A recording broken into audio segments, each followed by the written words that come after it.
Vereador, como é que o senhor tem acompanhado aí as discussões no Congresso sobre a proposta de reforma da Previdência proposta pelo presidente da República? Tem da seguinte maneira, essa proposta da reforma da Previdência, ela tem que ser analisada e encarada sob seus aspectos gerais. Em verdade, nós temos primeiro que concebermos o que é Previdência e também o que é Seguridade Social.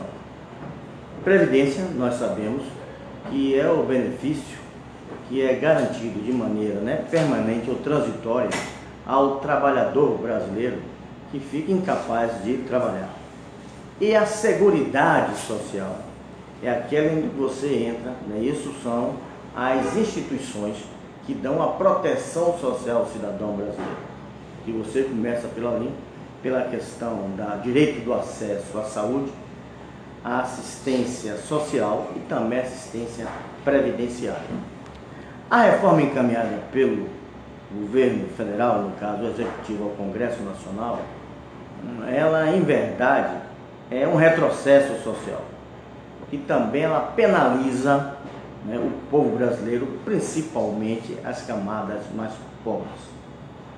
Veja você, de que no momento em que diz de que o cidadão terá que contribuir durante 49 anos para levar uma aposentadoria integral, isso quer dizer que ele terá que começar a trabalhar inicialmente a partir dos 16 anos. E para levar essa aposentadoria integral, ela terá que fazer justamente uma média de todo o seu salário de contribuição durante esses anos.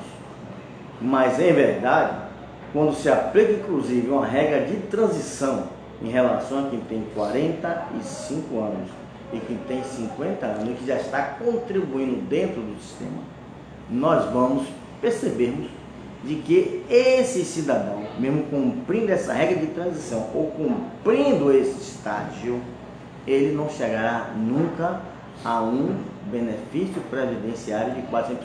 Ele vai ficar em média de 65%, de 70%. E no momento da vida em que o cidadão após 65 anos, 70 anos, ele precisa de quê?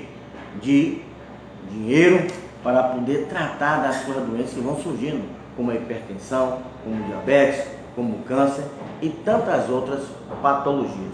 Então veja só, uma reforma muito perversa para o povo brasileiro. E vamos mais adiante nessa própria análise. Quando essa reforma proposta pelo governo, ele deveria procurar tratar todos os segmentos de saúde de maneira que todos os segmentos do povo brasileiro, de maneira igualitária. Eles procuram tratar de maneira igualitária. Isso é um tiro no pé. Um tiro no pé por quê? Você não pode tratar o homem da zona rural, o trabalhador da zona rural, em condições de igualdade com o trabalhador da zona urbana. Cada um tem suas características diferentes. Você imagine um homem que acorda no campo, que trabalha, que vai para a roça produzir, comparar esse cidadão a um trabalhador urbano dentro do setor privado. Isso justamente é de uma perversidade violenta. A outra grande também violência é quando você pega o serviço público, você iguala ele ao serviço privado, setor privado. Em verdade aí é o desmantelamento do serviço público. É o desmantelamento do serviço público. E voltando à própria análise, a expectativa de vida do homem, da zona rural, é bem menor em relação ao homem da zona urbana. Isso devido ao acesso à saúde, à dificuldade do dia a dia da vida, as questões isso de saúde, de educação, de acesso ao tratamento. Então todas essas nuances que nós entendemos e compreendemos. Então essa reforma da Previdência, em verdade, o que teria que ser analisado, o que eu defendo veementemente, é a questão, veja só, de uma auditoria na Previdência. Uma auditoria na Previdência. Isso por quê? Perguntamos, o trabalhador brasileiro, o homem que trabalha nesse país, que é o responsável, ele é o responsável pelas mazelas da Previdência que está passando agora? Claro que não. Veja você, por que a Previdência está em déficit, estão colocando esse déficit da Previdência? Não é responsabilidade do trabalhador brasileiro. O governo federal, por sua vez, praticou anos a fio uma série de desonerações, uma série de renúncias fiscais, subsídio de folha de pagamento, e isso deixou de arrecadar para a Previdência.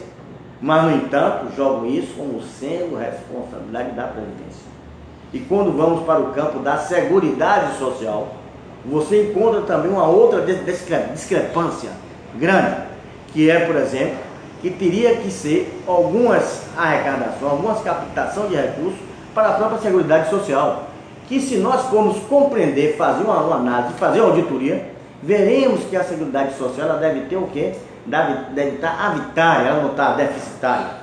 Isso porque nela, entre os lucros que devem vir, né, das jogatinas desse país, se perguntamos, os recursos que vêm das jogatinas oficiais desse país, ou seja, das casas lotéricas, se arrecada quanto, hein? Semanalmente. Aonde é que vão?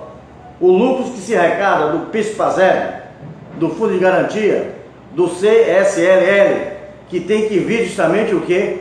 Para a Seguridade Social, e daí ele desembocar na Previdência que não vão. O que se precisa, em verdade, é se fazer uma auditagem, se fazer todo levantamento. Espero eu que esse Congresso Nacional, ele busque justamente uma sintonia para com a sociedade brasileira e não venha penalizar mais uma vez o povo brasileiro. Principalmente no tocante a essa reforma, que é uma reforma, como eu disse, penaliza os pobres e é um retrocesso social. E um retrocesso social também porque podemos dizer, existe a questão da proteção social, existe a questão dos benefícios sociais daqueles que nunca contribuíram para a Previdência. Com essa reforma da Previdência, o chamado benefício das LOAS, do BCP, em que o cidadão com 65 anos tinha direito a um salário mínimo, agora ele vai ter direito a menos do que um salário mínimo, porque ele não terá uma vinculação mais, né, isso, desse benefício com o salário mínimo. Ele será reajustado de acordo com essa inflação, e a idade aumenta mais. A idade não será mais 65 anos. A idade provavelmente será o quê? 70 anos de idade do cidadão para receber o benefício da LOAS.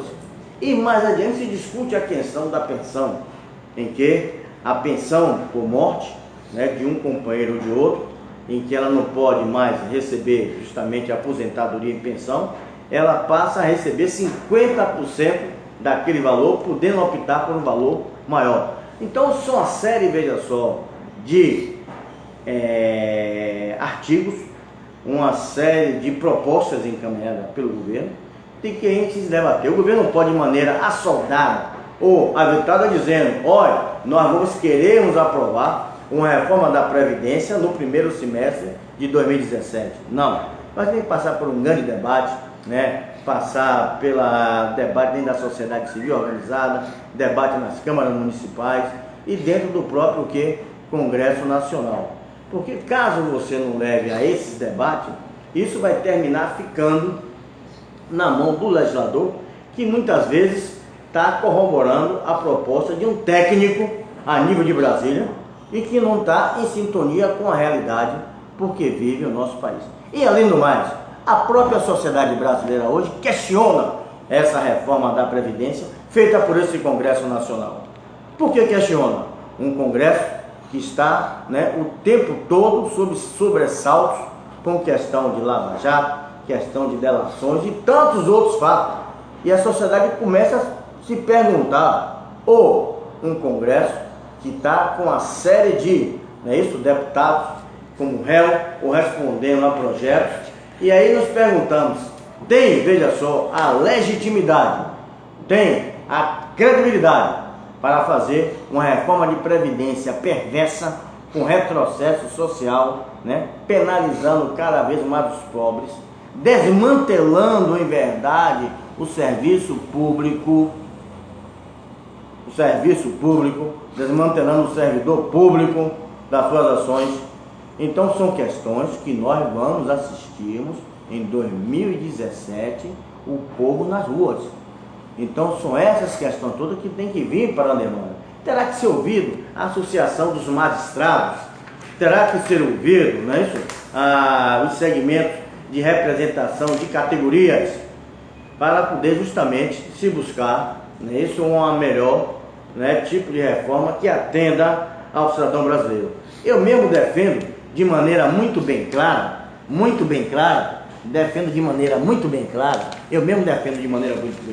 é uma reforma, veja só, do Estado brasileiro, certo? Do Estado brasileiro. Então veja você de que nesse país, por que esse é o Estado brasileiro? Porque, né, neste país, né, você discute a questão da maior honorariedade criminal e penal. E você estabelece pela reforma da Previdência que o cidadão comece a trabalhar aos 16 anos de idade. Então eu acho de que nós estamos tendo, né, toda uma oportunidade de fazermos uma reforma, não uma reforma voltada para retrocesso ou penalizar o brasileiro, mas uma reforma mais ampla, maior, com a sociedade civil, né? Isso, participando dos segmentos da representatividade do servidor público, do judiciário, né, do próprio legislativo, né, os sindicatos, associações, as categorias profissionais, podendo optar para sermos capazes de encontrarmos uma melhor solução. O que a sociedade brasileira em verdade queria de imediato e quer é uma reforma política, é uma definição de um sistema de governo, parlamentarismo ou presidencialismo. O que a sociedade brasileira quer em verdade é a antecipação do pleito eleitoral de 2018,